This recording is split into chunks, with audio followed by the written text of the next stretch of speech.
Hi folks, so welcome back. So in this video I'm going to cover the Q2 FY26 के जो business updates आ रहे हैं specifically from the banking space, banking and NBFC वाले segment में से, financial space में से देखने वाले, ठीक है। सो चार पांच कंपनी है। We will start off with the banking space, जो बड़े बैंक है like the biggest bank, the first one HDFC bank, ठीक है। अभी HDFC बैंक का अगर देखूँ तो उनका AUM जो एडवांसेस का जो साइज़ है, लोन बुक का size, that is around 27,95,000, 28 lakh crore के आसपास का उनका लोन बुक का साइज़ है, ठीक है। तो मतलब बहुत ही बड़ा कंपनी हो गया। एंड इनका ग्रोथ कितना है, एडवांसेस में ग्रोथ आया खाली 9%, ठीक है।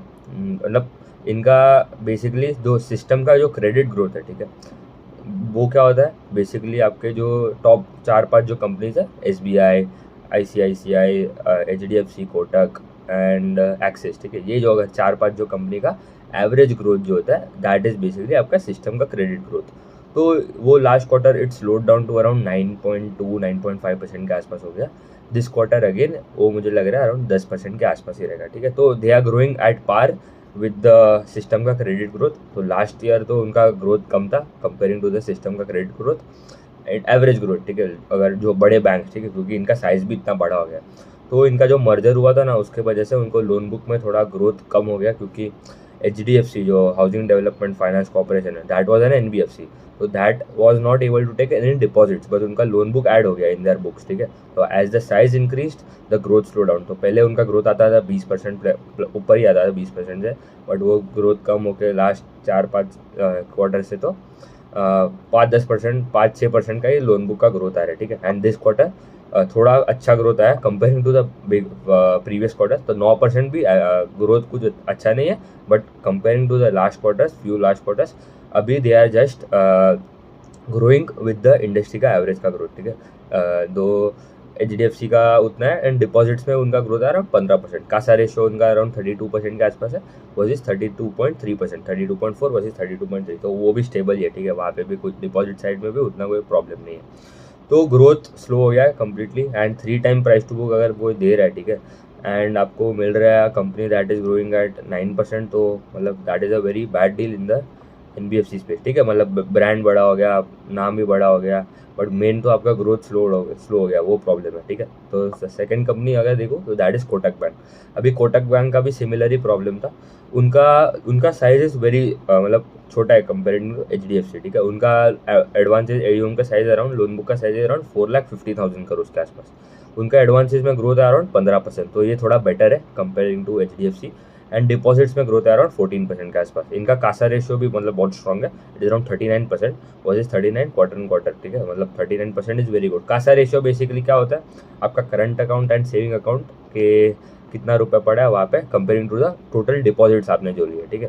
अगर आपने 100 रुपये डिपॉजिट ले रहे हो, उसमें से थोड़ा टर्म डिपॉजिट मतलब ये FD हो गया, RD हो गया, ये सब में पड़ा होएगा। दूसरा होएगा आपका current account and saving account में। तो current account and saving account में जितना ज़्यादा पैसा रहेगा for the bank, for the lender जो भी है, उसको इतना बेनिफिट होएगा, क्योंकि वहाँ पे करंट अकाउंट में यू गेट 0% इंटरेस्ट, मतलब कस्टमर को 0% मिलता है, तो उनके लिए तो वो पैसा फ्री हो गया for the bank. And saving account में यू गेट 2-3% हार्डली, ठीक है। तो जितना ज़्यादा करंट कासा रेशियो उतना अच्छा, क्योंकि you get a lower cost of fund, lower cost of deposits, तो दैट इज़ गुड। तो कोटक बैंक का अच्छा नंबर है 15%, ठीक ठाक है, उतना अच्छा भी नहीं बोल पाऊंगा, क्योंकि अभी तक ICICI उनका कोई नंबर आया नहीं, ठीक है। तो ICICI का भी ऐसा नंबर आएगा। उन ICICI इज़ द लीडर अगर देखो तो इन टर्म्स ऑफ ग्रोथ। ये जो 3 कंपनी है, 3 बड़े कंपनीज में, HDFC, कोटक एंड ICICI में ICICI का सबसे अच्छा ग्रोथ आता है इन द बड़े बैंक्स वाले स्पेस में। अभी आ जाते हैं NBFC स्पेस में, ठीक है। तो we will cover Bajaj finance सबसे पहले, the biggest player in the NBFC space in India, the largest diversified NBFC। इनका लोन बुक का साइज कितना है, AUM का साइज अराउंड 4,60,000 करोड़। 4,60,000 करोड़ का AUM के साइज पे they are growing at around 24%, ठीक है। मतलब इतना बड़ा बेस हो गया, then to they are still able to grow at around 24-26% के आसपास। इनका उन्होंने पर गाइडेंस थोड़ा कम कर डाला था, ठीक है, क्योंकि उनके MSME वाले बुक में थोड़ा प्रॉब्लम लग रहा है। उन्होंने बोला that would be the slowest growing book for them in this year. तो उनका Q1 का अगर आपने कॉन कॉल सुना है, तो दे स्पेसिफिकली टोल्ड कि MSME वाले सेगमेंट में प्रॉब्लम है।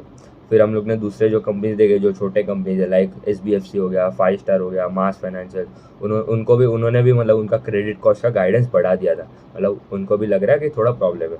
तो अच्छा नंबर है, एब्सोल्यूट नंबर आप देखोगे तो अच्छा लगेगा, बट वही है मतलब valuation 6 times 7 times price to book and you are getting a company that is growing at 24% के आसपास। जो ग्रोथ मतलब उन्होंने एक्चुअली उनका जो पहले ग्रोथ रहता था, उनका गाइडेंस रहता था टू ग्रो बाय अराउंड 26-27% के आसपास इन FY25, ठीक है। वो अभी उन्होंने ये साल वो बोल दिया अराउंड 24-25% रहेगा। एंड उन्होंने Q1 के कौन में बोला है वो थोड़ा कम भी हो सकता है, ठीक है, अराउंड 22-23% भी हो सकता है, क्योंकि because of the stress in the MSME वाले सेगमेंट में। तो अभी तो नंबर अच्छा लग रहा है, अभी उनका ROE नंबर सब देखना पड़ेगा जब अभी पूरा रिजल्ट आएगा। तो this is just the update, ठीक है।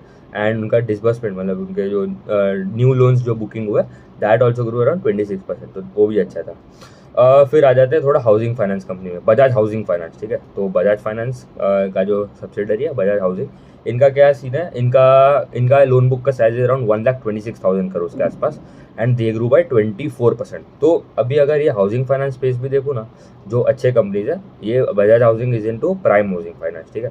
जो दूसरे अफोर्डेबल हाउसिंग फाइनेंस कंपनीज वो कहाँ पे लेंडिंग करता है, Tier 3, Tier 4, Tier 2, 3, 4, 5 सिटीज़ में लेंडिंग करता है।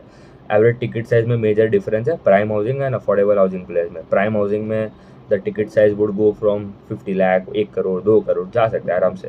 एंड प्राइम अफोर्डेबल हाउसिंग में वो 10-15 लाख के आसपास ही रहते हैं, तो क्योंकि वो Tier 2, 3, 4 सिटीज़ में होता है एंड वहाँ पे आपको यील्ड भी ज़्यादा मिलता है, मतलब you can charge higher rate to the customers in Tier 2, 3, 5 cities because of the credit quality. उनका मतलब क्वालिटी ऑफ द कस्टमर्स थोड़ा लो होता है, क्योंकि वहाँ पे उतना कुछ ज़्यादा इनकम सोर्सेज नहीं हो सकते, मतलब ऐसा नहीं है, बट एवरेज अगर देखूँ तो वहाँ पे थोड़ा यील्ड ज़्यादा मिलता है आपको। एंड प्राइम हाउसिंग में क्योंकि you are in Tier 1 cities में लेंडिंग कर रहे हो एंड आपका जो पूरा कॉम्पिटिटर है दैट इज़ द बैंक्स, ठीक है, सबसे बड़े banks. These big banks are the competitors of the housing finance company, specifically prime housing finance. तो बैंक्स के पास सबसे बड़े बैंक्स, जो भी बड़े बैंक होता है उसके पास they get the best customers that are present, क्योंकि उनका कॉस्ट ऑफ फंड कम होता है, उनको ज़्यादा सिक्योर्ड बुक में रहना होता है। SBI ले लो, HDFC, कोटक, एक्सिस, ये सबको अच्छे कस्टमर्स मिलते हैं।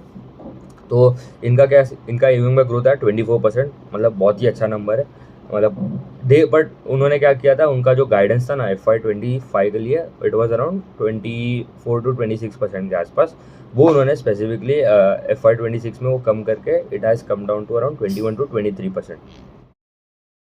सो गाइडेंस उनका पहले था around to grow by around 24-26% FY25 में, बट ये साल FY26 में आते आते उन्होंने कम करके 21-23% कर लिया, ठीक है। तो you are getting a growth engine, you are getting a company that is growing by around 21-23% guidance है उनका। एंड उनका valuation is very very expensive comparing to the other competitors in this space, क्योंकि India shelter करके जो company है that is growing at around 35% का guidance है। 3.5 times price to book पे ट्रेड होता है। होम फर्स्ट फाइनेंस हो गया, वो भी अराउंड 3.5 का टाइम्स के प्राइस टू बुक पे, they are also growing around 28-30%। तो these two companies are better, क्योंकि ऑफकोर्स वो हाउसिंग फाइनेंस कंपनी है, बट वो ये प्राइम हाउसिंग में, ये अफोर्डेबल हाउसिंग में। बट अगर मैं देखूँ इन दैट लिस्ट, अगर हाउसिंग फाइनेंस स्पेस में सबसे अच्छा ग्रोथ अभी तो अफोर्डेबल हाउसिंग में आ रहा है एंड प्राइम हाउसिंग में भी आ रहा है, बट उतने रेट से नहीं आ रहा है। एंड डिसबर्समेंट का ग्रोथ है अराउंड 32%। कंपनी में कोई प्रॉब्लम नहीं है, हाँ, बट उन्होंने वो भी बोला था कि एज तो मतलब ये तो खाली बिजनेस अपडेट है, करेक्ट। उनका जो नंबर्स आएंगे उसमें उन्होंने बोला था उनका निम्स थोड़े कंप्रेस होने वाले हैं दिस क्वार्टर एंड ROE का भी गाइडेंस थोड़ा कम कर रहा है, तो that is a big problem, क्योंकि उनका वैल्यूएशन भी still it is very expensive comparing to the other competitors. मतलब इतना स्टॉक गिर गया है अराउंड 170 से 130, 120 आ गया, 110, 120, then too it is still expensive comparing to the other competitors in this space. तो ये हो गया बजाज हाउसिंग का। The last company that is L&T finance, ठीक है। तो अभी L&T फाइनेंस का भी देखो, इनका एक्चुअली ग्रोथ अच्छा आ रहा है, क्योंकि इनका भी माइक्रो फाइनेंस में थोड़ा सेगमेंट है, ठीक है। ये जो उनके बिजनेस लोन्स वाले जो सेगमेंट है, रूरल बिजनेस लोन्स वाला जो सेगमेंट है, दैट इज़ बेसिकली उनका माइक्रो फाइनेंस वाला स्पेस। तो इनका भी ग्रोथ देखो तो रिटेल का उनका लोन बुक का साइज 1 लाख करोड़ के आसपास है, ग्रोथ है अराउंड 17% के आसपास, तो दैट इज़ गुड। इनका गाइडेंस होता है to grow this year, they want to grow by around 20% के आसपास। एंड उनका वैल्यूएशन भी आप देखो तो 2.5 टाइम्स के आसपास का प्राइस टू बुक है। एंड डिसबर्समेंट स्पेसिफिकली देखो तो डिसबर्समेंट में मतलब बहुत अच्छा ग्रोथ है, अराउंड 25% के आसपास का उनका डिसबर्समेंट में ग्रोथ है। तो इट टेल्स कि भाई कंपनी कंपनी में अभी जो माइक्रो फाइनेंस वाला जो 1 साल से जो प्रॉब्लम चल रहा है, ठीक है, हम लोग ने देखा माइक्रो फाइनेंस एनबीएफसी ले लो, ये diversified NBFC like L&T finance, और एक अगर देखो नॉर्दर्न आर्क कैपिटल हो गया, ये सब प्रॉब्लम हो गया था क्योंकि माइक्रो फाइनेंस स्पेस में ओवरऑल प्रॉब्लम था। तो स्मॉल फाइनेंस बैंक ने तो अच्छा किया कि वो सिक्योर्ड वाला बुक बढ़ा दिया, बट उनका मार्जिन में कंप्रेशन आ गया। बट अभी इनके पास तो उतना कुछ सिक्योर्ड, ऑफकोर्स डाइवर्सिफाइड एनबीएफसी के पास है, बट ये जो माइक्रो फाइनेंस एनबीएफसी है लाइक माइक्रो क्रेडिट एक्सिस ग्रामीण, अरमान, फ्यूजन, स्पंदना स्फूर्ति, उनको प्रॉब्लम क्योंकि उनका तो कोई सिक्योर्ड बुक था ही नहीं, तो इसलिए उनका पूरा ग्रोथ चला गया है। बट अभी वो कलेक्शन, सबका नंबर्स इंप्रूव हो रहा है, ठीक है, कलेक्शन एफिशिएंसी इंप्रूव हो रहा है, सबका डिसबर्समेंट्स इंप्रूव हो रहा है, सबका एसेट क्वालिटी भी ग्रेजुअली इंप्रूव हो रहा है। तो इनका भी अच्छा नंबर है, ठीक है, 18% डिसेंट नंबर, 17-18% का ग्रोथ, 20% के आसपास का गाइडेंस है, वो भी एग्जीक्यूट हो ही जाएगा। लास्ट क्वार्टर भी देख लो अराउंड 18% के आसपास, एंड डिसबर्समेंट भी अच्छा ग्रोथ आ रहा है, तो दैट इज ऑल्सो गुड। तो ठीक है, उतना ही रखते हैं। In coming videos I cover another few bank NBFCs and small finance bank का भी जो अपडेट्स आ रहा है वो भी कवर कर लेंगे, ठीक है। Thank you.